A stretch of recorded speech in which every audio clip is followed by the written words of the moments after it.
Good evening students, how are you all? कैसे हैं आप लोग? तो चलिए आज हम अपनी फर्स्ट रिकॉर्डेड क्लास में आपको प्रेजेंट करूंगी। हमारी फर्स्ट क्लास ऐसे होगी कि हमारा साइंस का हमने आपको बताया था जैसे कि फर्स्ट टू फिफ्थ चैप्टर आज हम करने वाले हैं। So let's see about it. Yes, let's see, चलिए देख लेते हैं। हमारा फर्स्ट क्वेश्चन इज देयर, ये हमारा रिलेटेड होगा the very first chapter of class 6 NCERT science का जो पहला चैप्टर है उसमें जो एनिमल्स के लिए है वो होगा, राइट? ये देखिए आप।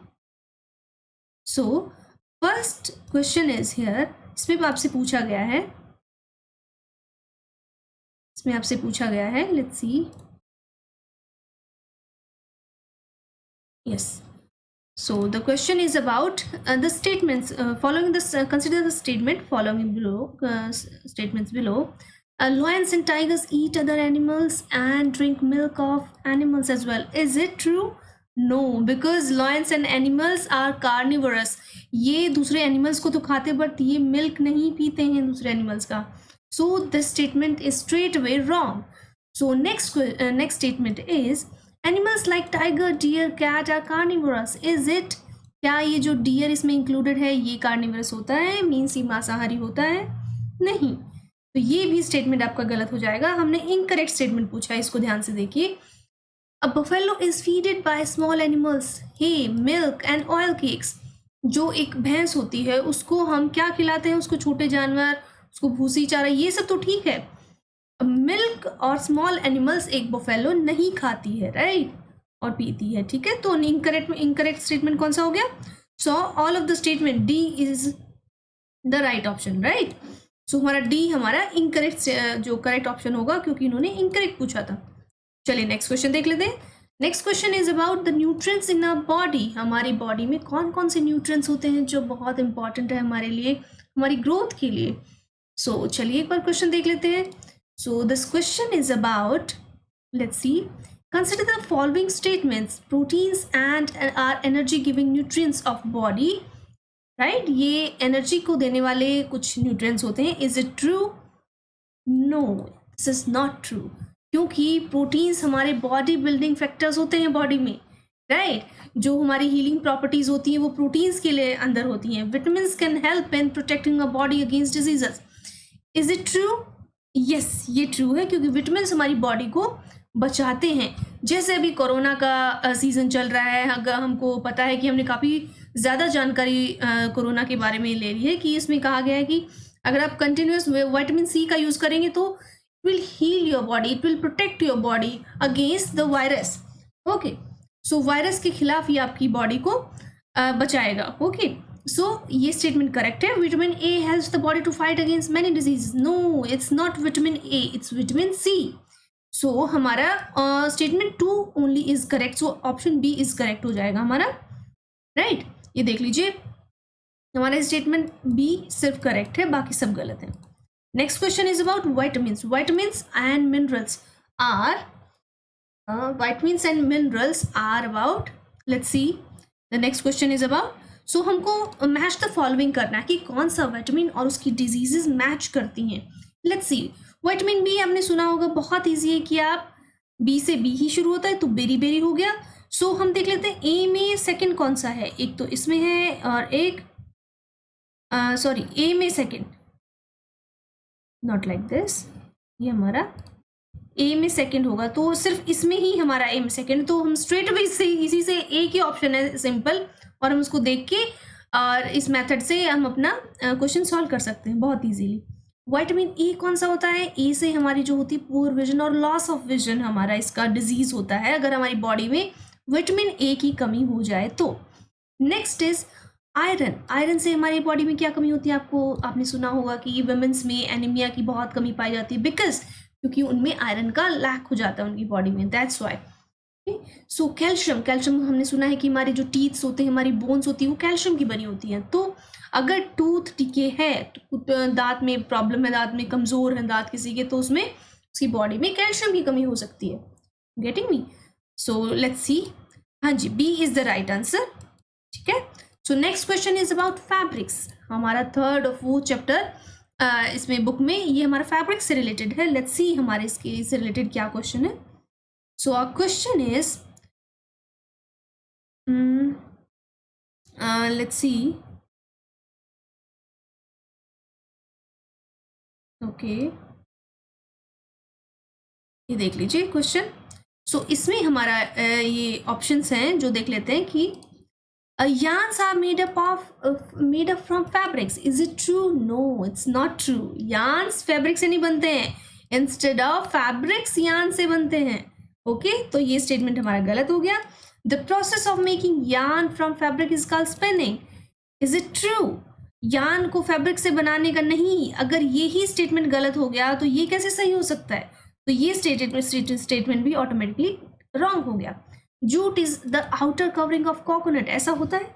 जूट एक प्लांट है, ना कि ये कोकोनट के बाहरी कोई शेल और उसके जो फैब्रिक होता है वो कोकोनट से निकाल दे. नो, इसका कोकोनट से कोई लेना देना नहीं है. तो जो जूट होता है, jute is a fibrous plant, okay, as like cotton.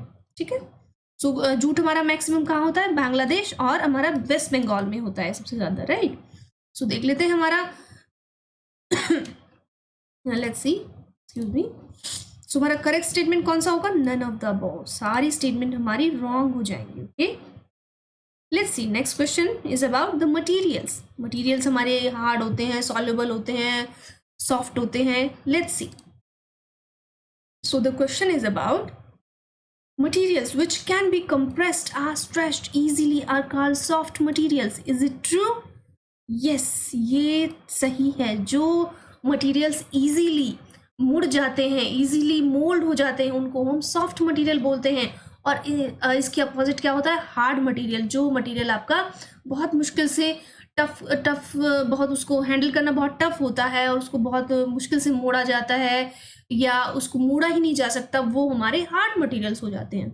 Okay, kerosene is easily soluble in water. Is it true? क्या आपने भी अपने घरों में देखा होगा जो डिफरेंट काइंड्स ऑफ ऑयल्स जो होते हैं, ऑयल का फॉर्मेशन ही होता है लिपिड्स का, कि वो पानी में घुलते नहीं है, राइट. तो केरोसिन भी एक काइंड ऑफ ऑयल है, तो ये पानी में नहीं घुलेगा. तो ये स्टेटमेंट भी हमारा गलत हो गया.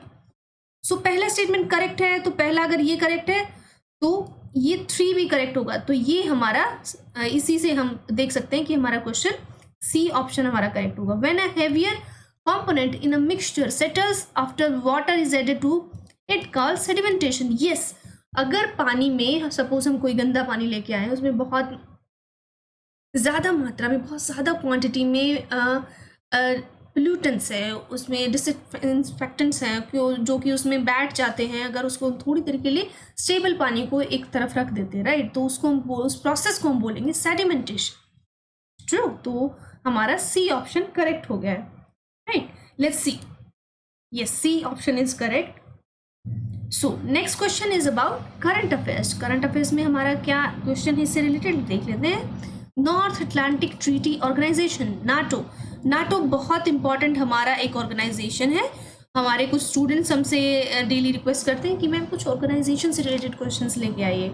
तो ये क्वेश्चन आपका ऑर्गेनाइजेशन जो बहुत फेमस ऑर्गेनाइजेशन है वर्ल्ड का, जो आपका ये देखता है कि ये ट्रीटी हुई थी कि आपकी जो न्यूक्लियर जो डिसआर्मामेंट है, न्यूक्लियर जो हथियार है देशों के पास, उनको रोकने के लिए, उनको यूज़ करने से रोकने के लिए ये ट्रीटी हुई थी. ठीक है. अब देख लेते हैं कि मेंबर्स ऑफ नाटो. नाटो के कौन कौन मेंबर है? Is it India, Ireland, Norway और पोर्टुगल? Let's see. सो हमारे नॉर्वे और पोर्टुगल जो दोनों हमारे यूरोपियन कंट्रीज हैं, ये दोनों कंट्रीज हमारी इसकी पार्ट है नाटो की, जबकि इंडिया और आयरलैंड इसमें यूरोपियन कंट्री ही है, बट ये इसका पार्ट नहीं है. Okay, so let's discuss about it.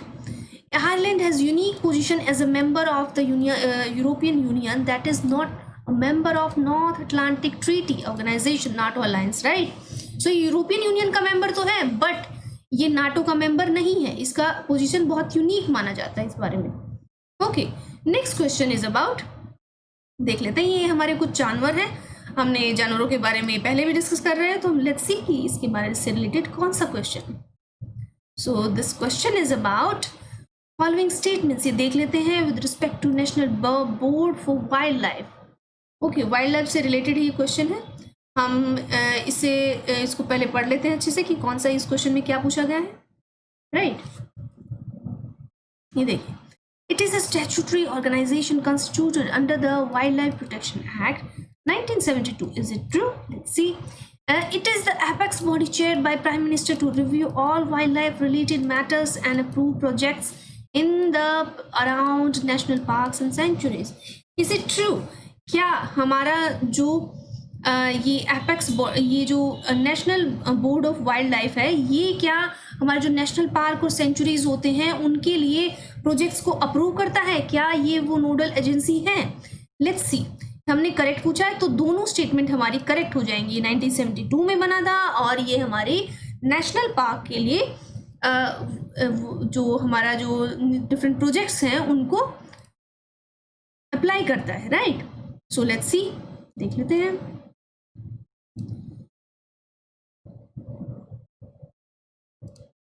सो हमारा इसका डिस्कशन है इससे related. National board for wildlife NBWL has raised concerns about extensive sand and boulder mining projects in Uttarakhand and their impact on river ecology and wildlife. तो हमारा जो NBL है, उनके साथ क्या हुआ है कि उन्होंने कुछ कंसर्न्स उससे रिलेटेड कि उत्तराखंड में जो लैंड और इकोलॉजी का जो वाइल्ड लाइफ, उससे जो इलीगल माइनिंग होती है सैंड की और ट्रीज़ की और फॉरेस्ट की से रिलेटेड, तो उससे रिलेटेड उन्होंने क्या जो वहाँ का जो नदी का जो इकोसिस्टम है और जो वहाँ का कंप्लीट इकोसिस्टम, हमको पता है कि उत्तराखंड में बहुत ज़्यादा जो ट्री कवर है वो ज़्यादा पाया जाता है, तो इससे रिलेटेड NBWL ने कुछ क्वेश्चन उठाए हैं। सो दैट्स वाई ये न्यूज़ में था। Recently, it has recommended a study of the cumulative impact of mining on consideration of future project. Future को देखते हुए, हमारे सस्टेनेबल डेवलपमेंट को देखते हुए, इस जो इंस्टीट्यूट ने, इस एजेंसी ने इससे रिलेटेड कुछ क्वेश्चन उठाए हैं। ठीक है, देख लेते हैं। ये स्टैट्यूटरी बॉडी है, हमने बताया 1972 में, ये फर्स्ट स्टेटमेंट था जो कि सही है। Its role is advisory in nature and advises the central government. ये सेंट्रल गवर्नमेंट को ये इसका रोल है जो ये इससे एडवाइस लेता है, राइट। इसमें मतलब सेंट्रल गवर्नमेंट को ये जो एजेंसी है वो एडवाइस करती है, राइट, जो फॉरेस्ट से रिलेटेड जो टॉपिक्स होते हैं उनसे related. It is chair by prime minister and it's vice chairman of minister of environment. तो ये हमारे लिए बहुत इंपॉर्टेंट हो जाती है क्योंकि इसको हमारे प्राइम मिनिस्टर हेड करते हैं, right. It is apex body to review all wildlife related matters and approve projects in and around national parks and sanctuaries, protected areas जो होंगे इससे related। Okay, next is IGX। ये हमारी एक नई scheme ही launch हुई है, देख लेते हैं इसके बारे में कि क्या है। चलिए, सो ये क्वेश्चन है कि Indian gas exchange very first time launched in India. So इसके बारे में कुछ स्टेटमेंट्स हमने दिया है। It is a digital trading platform to facilitate buyers and sellers of natural gas to trade both in the spot market and in the forward market। हमको अभी देखना है कि अगर हमको स्पॉट मार्केट और फॉरवर्ड मार्केट का मीनिंग पता होगा तो ही हम ये क्वेश्चन कर पाएंगे। तो इसीलिए आपको करंट अफेयर से जो अवेयर होना बहुत ज़रूरी है। उसके लिए आप न्यूज़पेपर पढ़िए, डेली मैगजीन्स पढ़ सकते हैं, आप मंथली मैगजीन आती है वो अपना कवर अप कर लीजिए और डेली न्यूज़पेपर प्लीज़ कीजिए। और इससे रिलेटेड जो हम करंट अफेयर्स का वीडियोस देते हैं वो भी देखिए, हमारे MCQ सॉल्व कीजिए। मॉर्निंग में 10 AM हमारी मेंस से रिलेटेड क्वेश्चन सॉल्व करने की हमारी क्लास आती है, तो वो क्लास प्लीज़ ज्वाइन कीजिए। बहुत इफेक्टिव और एफिशिएंट क्लास होगी आपके लिए। मेंस आंसर राइटिंग की प्रैक्टिस आप अगर अभी से स्टार्ट कर देंगे तो आपके लिए अच्छा होगा, राइट। तो देख लेते हैं। The domestically produce natural gas will be sold on this gas exchange, right. ये जो गैस है ये डोमेस्टिकली प्रोड्यूस होगी, नेचुरल गैस को कैसे गैस एक्सचेंज में दिया जाएगा। तो हमारी जो स्टेटमेंट है इसमें फर्स्ट सिर्फ हमारी पहली स्टेटमेंट ही सही होगी, सेकंड स्टेटमेंट का इससे कोई रिलेशन नहीं है। देख लेते हैं। India launch its first gas exchange which has been named as the Indian gas Exchange IGX। ये है The IGX is a digital trading platform that will allow buyers and sellers of natural gas to trade both in the spot market and in the forward market for imported natural gas across 3 hubs: Dahej, Hazira in Gujarat and Kakinada in Andhra Pradesh। एक digital trading platform है जो खरीदारों और natural gas के जो buyers होते हैं उनको स्पॉट मार्केट में और फॉरवर्ड मार्केट में 3 हब जो बताए हैं इसमें उसमें व्यापार करने की वो परमिशन देता है, राइट। अब जो हम स्पॉट मार्केट और फॉरवर्ड मार्केट बोल रहे हैं एक बार इसको भी देख लेते हैं। स्पॉट मार्केट एक पब्लिक फाइनेंशियल मार्केट है इन विच फाइनेंशियल इंस्ट्रूमेंट्स और commodities are traded for immediate delivery. इसका मतलब ये है कि स्पॉट मार्केट की मतलब वहीं पे एक स्पॉट आपको दिया जाएगा, वहीं पे खरीदिए, वहीं पे आप ट्रेडिंग कीजिए, राइट। ये ऑनलाइन भी हो सकता है, ऑफलाइन भी हो सकता है। A forward market is an over-the-counter marketplace that sets the price of a financial instrument or asset for future delivery. इसमें फ्यूचर से रिलेटेड मेनली ट्रेड किया जाता है, ठीक है। फॉरवर्ड मार्केट, फॉरवर्ड मीन्स आगे का। ये देख लीजिए, IGX is expected to facilitate transparent price discovery in natural gas and facilitate the growth of the share of natural gas in India's energy basket. Okay, so energy basket से related ये जो हमारा उसको ये जो ट्रांसपेरेंसी है उसको बढ़ाने के लिए ये IGX प्लेटफॉर्म लॉन्च किया गया है। सो आप इनको जो एक्सप्लेनेशन है उनको ध्यान से पढ़िएगा, हम आपको PDF दे देते हैं रोज। सो अपनी PDF का कंपाइलेशन रेडी रखिए क्योंकि ये बहुत इंपॉर्टेंट क्वेश्चन है आपके अपकमिंग प्रीलिम्स के लिए, राइट। सो ये देख लीजिए, हमारे धर्मेंद्र प्रधान जी इन्होंने वर्चुअली इसको लॉन्च किया है क्योंकि हमारा बिकॉज ऑफ COVID-19 आउटब्रेक हमारा डायरेक्ट हमारी कोई भी मीटिंग या कोई भी कॉन्फ्रेंसेज नहीं हो रही हैं, हमारी सब वर्चुअल कॉन्फ्रेंसेज हो रही हैं just because of COVID-19 outbreak. So इसके बारे में एक बात और है कि domestically produce natural gas will not be sold on the exchange. इसमें जो घरेलू गैस होती है, जो घरेलू उसको बनाया जाता है, वो इसमें सेल नहीं होगी। The price of domestically produce natural gas is decided by the government. Okay, so next question is about GST. What is GST? Let's see. GST क्या होता है? As आपने सुना होगा 2 साल पहले 1 जुलाई 2017 को हमारे then president doctor Pranab Mukherjee ने ये लॉन्च किया था। GST goods and services tax होता है जो हमारा कंबाइंड पूरे टैक्सेस को मिला के एक टैक्स है।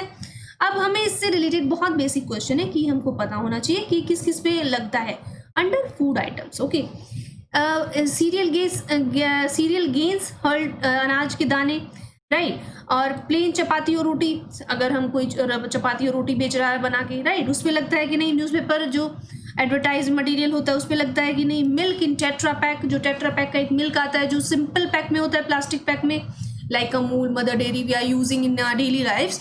और इसके अलावा भी एक मिल्क होता है जो टेट्रा पैक में बिकता है, जो बहुत मोटा पैकेजिंग उसका होता है, उसकी पैकेजिंग में बहुत इन्वेस्ट किया जाता है, right. Ready to eat paratha, जो पराठा ईट होता है, जो पैकेट में बंद होते हैं पराठा की, उस पर आप जस्ट उसको लेके आइए, जस्ट माइक्रोवेव कीजिए और उसको आप रेडी टू ईट हो जाता है, राइट। सो इसमें से आपको देखना है कि कौन से आइटम पे GST लगता है। Let's see. सो हमारा 2nd, 4th एंड 5th ये आइटम पे ही जो हमारा GST है, फूड आइटम इन्होंने पूछा था। तो हमारा straight away newspaper, excuse me, so हमारा न्यूज़पेपर तो ऑलरेडी हमारा बाहर हो जाएगा क्योंकि न्यूज़पेपर कोई खाने का आइटम नहीं है। सीरियल ग्रेन्स हम डायरेक्ट उसको खा नहीं सकते, तो दैट्स वाई हमारा सीरियल्स उसमें इंक्लूड नहीं होगा। फूड आइटम मीन्स जो हम डायरेक्ट इंटेक कर सकते हैं। तो हमारा मिल्क होता है जिसको हम डायरेक्ट इंटेक कर सकते हैं, पराठा होता है, चपाती होती है। तो हम थोड़ा सा भी ब्रेनस्टॉर्म करेंगे तो ये क्वेश्चन हम सॉल्व कर सकते हैं इजीली।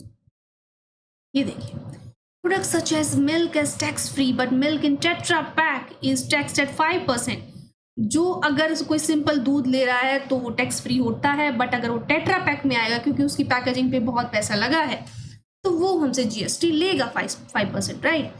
कंडेंस मिल्क होता है जो एक मिल्क का गाढ़ा रूप होता है कि वो मिठाइयों में यूज होता है एक्चुअली, कंडेंस मिल्क। तो उस पे 12% GST लेगा क्योंकि इसमें ज़्यादा आपका रिसोर्सेज लगते हैं बनाने में। Plain roti, paratha served in a restaurant और provided in take away will attract only 5% GST, unlike a frozen product sold under the brand and in sealed cover with a shelf life, right. अगर हम कोई package बना के बेचते हैं, उस पर अगर हमने मैन्युफैक्चरिंग डेट और उसकी एक्सपायरी डेट मेंशन कर दी है तो उस पैकेट पे हम कुछ उसका मतलब है कि हमने उस पर बहुत इन्वेस्ट किया है, उस पर हमने थोड़ा सा पैसा लगाया है, तभी हमने उस प्रोडक्ट को इतना अच्छा बनाया है, तो हम उस पर GST वसूलेंगे, ओके, अपने कस्टमर से। And such frozen and preserve paratha, जो होता है कि हमने फ्रोजन रखा है, सपोज बना के हमने फ्रिज में रख दिया, बहुत कम टेम्परेचर में, लो टेम्परेचर में ज़्यादा टाइम तक हमने स्टोर करने के लिए कोई चीज़ रख दिया है, उसको फिर हम रेडी टू ईट माइक्रोवेव में तुरंत गर्म कीजिए, तवे पे गर्म कीजिए, फिर वो आपका रेडी टू ईट हो जाता है। तो उसके लिए it's not like a product when compare to plain roti और खाकरा। खाकरा इज लाइक पापड़, रोटी होता है कि वो आपका पैकेट में जाके बिक सकता है, बट पराठा ऐसे नहीं होता है। सो इस पे भी वो अपना GST लगेगा। Next is last question of the day, SIPRI. ये एक अभी एक कॉन्फ्रेंस हुआ है सिप्री से related, Stockholm International Peace Research Institute. Okay, let's see the question about it. Last question, consider the following statements regarding Stockholm International Peace Research Institute released a report that assesses the current state of disarmaments and international security।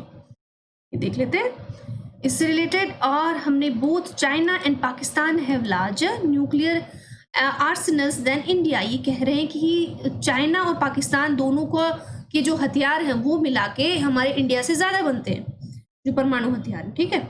Russia और US के जो हथियारों मिलाने से 90% से ज़्यादा बन जाते हैं ग्लोबल न्यूक्लियर वेपन। जितने भी पूरी दुनिया में न्यूक्लियर हथियार हैं उनके मिलाने से सिर्फ US और अगर रशिया के हथियार मिला दिए जाए तो पूरी दुनिया के हथियारों से ज़्यादा हो जाएंगे। क्या ये करेक्ट है? The US and Russia have reduced their nuclear arsenals under the 2010 new strategic arms reduction treaty START. क्या इन्होंने अपने हथियार कम कर दिए थे जब से ये न्यू स्टार्ट एक पॉलिसी का ये पार्ट बने हैं? तो देख लेते हैं क्वेश्चन सही है कि नहीं। So all of the 3 statements are correct, right. ये जो सिप्री है ये एक आपकी एजेंसी है जो आपका जो पीस कैसे एस्टेब्लिश होगी दुनिया में, जब आपके सारे जो न्यूक्लियर जो आर्मामेंट्स है वो ख़त्म हो जाएंगे या उनका यूज़ बंद हो जाएगा या वो पूरी तरह से डिस्ट्रॉय हो जाएंगे, तभी उसके लिए ही ये स्टॉकहोम सिप्री, जिसको हम बोलते हैं शॉर्ट फॉर्म, ये काम करता है, राइट। तो तीनों इस स्टेटमेंट करेक्ट हो गई।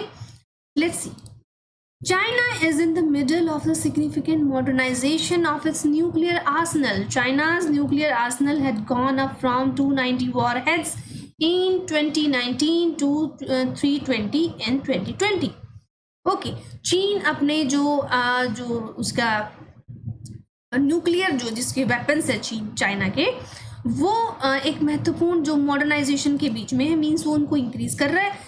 जैसे 2019 में ये 290 थे उसके पास और अभी 320 हो गए हैं। See, China is increasing its nuclear warhead, right. China is developing a so-called nuclear triad for the first time, made up of new land and sea-based missiles and nuclear-capable aircraft. Okay, तो China ये सब बना रहा है अपने, और ये देख लेते हैं, हम कंपेयर कर लेते हैं कि ये एक मैप दिया है मैंने, पाई चार्ट, इसके अकॉर्डिंग हम देख लेते हैं कि share of arm sales of companies in SIPRI top 100 of 2018 के अकॉर्डिंग कौन सी कंट्री के पास इतना ज़्यादा सेल हुआ है न्यूक्लियर जो हमारे वेपन्स है उनका, ठीक है। तो इंडिया इसमें 1.4% है और USA 59% सबसे ज़्यादा शेयर रखता है, then Russia comes, then UK, then France, और चाइना, इसमें चाइना नहीं दिया है क्योंकि चाइना अपनी इंफॉर्मेशन इजीली नहीं देता है, राइट। ये देखिए, India's nuclear arsenal went up to 130, 140 in 2019, 115, 2020. तो इतना हमने बढ़ा लिया है अपने हथियार। Pakistan too is slowly increasing the size of the diversity. See, Pakistan के पास हमारे से ज़्यादा न्यूक्लियर हथियार है, तो 160 है उनके पास। Both China and Pakistan continue to have larger nuclear arsenals than India. हाँ, ये बात सही है, अगर चाइना और पाकिस्तान के हथियार मिला दिए जाएं तो वो इंडिया से ज़्यादा हो जाएंगे।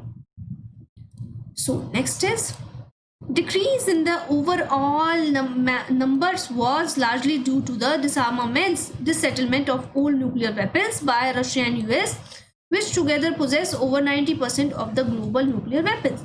जो पहले जो होता था कि US और रशिया के जो टोटल हथियार मिला के 90% से ज़्यादा हो जाते थे, अब उसमें डिक्रीज करने के लिए सिप्री का जो मेन इसका टारगेट है वो ये है।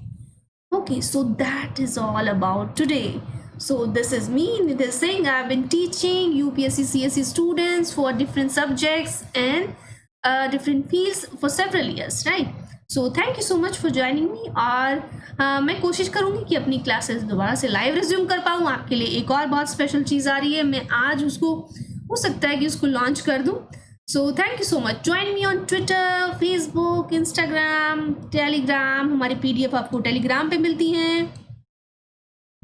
ओके और इस पे YouTube पे आप हैं ही, मुझे रेगुलर देखते हैं तो उस पर लाइक कर दीजिए, शेयर कर दीजिए, सब्सक्राइब कर दीजिए, कमेंट भी ज़रूर कर दीजिए ताकि मुझे आपका जो आपके इश्यूज़ हैं, जो प्रॉब्लम है, वो मुझे रेगुलर पता चलते रहे. सो प्लीज़ रेगुलर रहिए क्लासेस के साथ, तभी आपको बेनिफिट मिलेगा, क्योंकि हमें अपनी क्लासेस में बहुत चीज़ें रिवाइज करते हैं, रिविजन हम बहुत ज़्यादा करते हैं, तो आपको बेनिफिट तभी मिलेगा जब क्लासेस के साथ आप रेगुलर रहेंगे. So thank you so much.